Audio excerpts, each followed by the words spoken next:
Know anyone who likes to be liked or needs to be needed? If you do, there's a very good chance that they are the Enneagram number 2. There are 9 in the personality type. That is a Sufi wisdom. And this one is the one that I'm going to be talking about today, which is the 2. 2s are just simply delightful people. I have a lot of 2 friends. These are the people pleasers quite often. They are the ones that, they're very sociable, they're very likable, they are very kind, they are very supportive, they are often in community groups, they are in charities, they're the givers of the world. They are the ones that, a storm hits an island and they'll all fly over and be there for people. It's that kind of thing. They are quite often the nurses and quite often doctors of the world, or healers of some sort. So they're therapists and counselors and anything that involves giving out. What you give out, you get back, which is a wonderful concept. I love it. I'm a big believer of that. And the givers of the world just tend to be really kind of, I find, generally happy people, because the joy is in the giving. It's not what they're going to get back. It's normally, this is what they thrive on. So it's actually quite natural and quite easy for them to give more than perhaps others would or would even expect.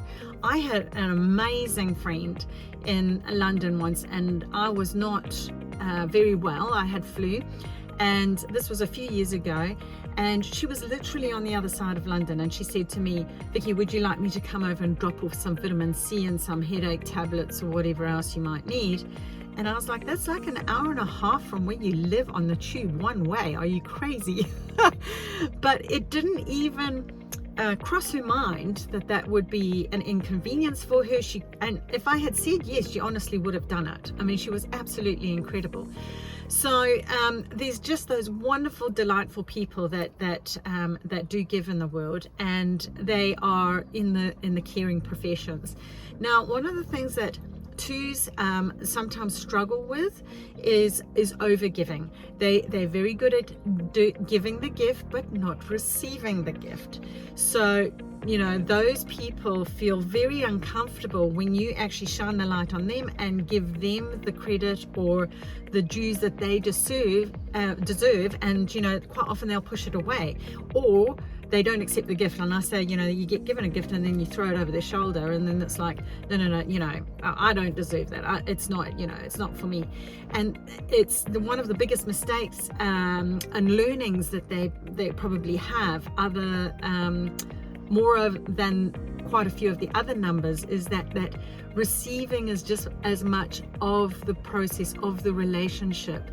It's not a one-way junction, learning how to get the giving and the receiving together, so it's a good complete balance.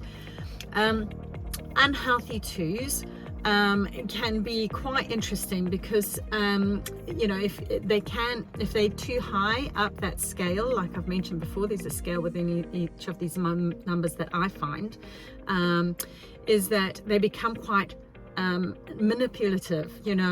Think of like, they someone, it's like, I went through 20 hours of labor for you, and I've given you all of this, and you won't come for dinner this Sunday, that kind of thing.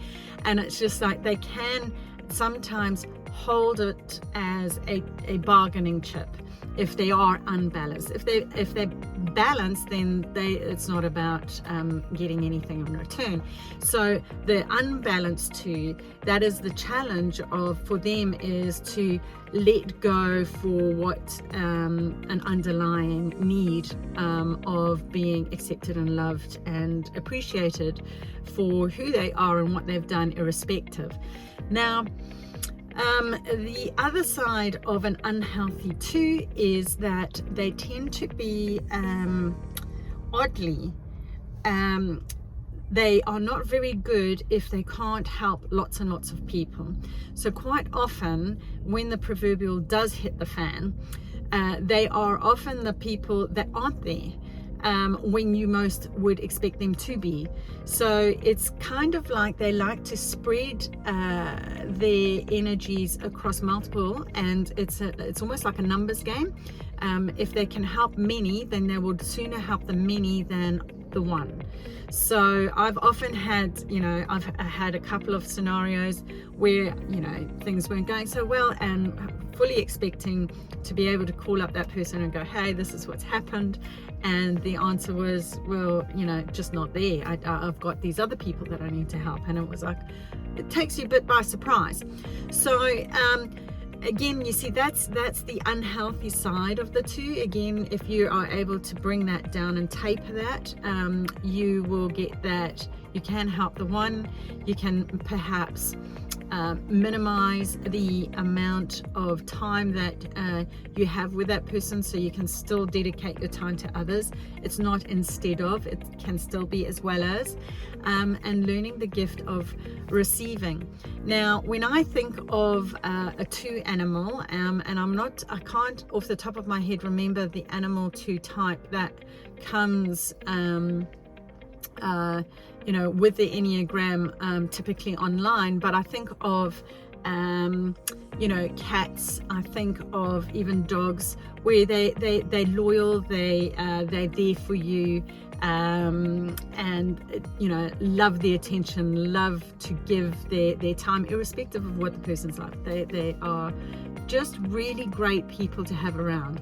So I love twos, and my challenge for you today is to take this little snippet, this little step in your with the shoes on your new path of discovering not only who you are, but what your friends are, what your family are, what your work colleagues are, and try this out today. See if you can pick out, I reckon she's a number 2, or he's a number 2, and from yesterday maybe you can compound it. You can go, right, well, I've now know that so-and-so is a number 1, and if you haven't had a look at that, go back and have a look at that. That's a very short video. Again, it's under 10 minutes, and then you can start adding this information on, and it's a bite-sized chunk. You can use this absolutely anywhere, in any environment, and it's just so useful and will help you grow as a person. So I hope you enjoyed that. If you did, please like, share, and subscribe.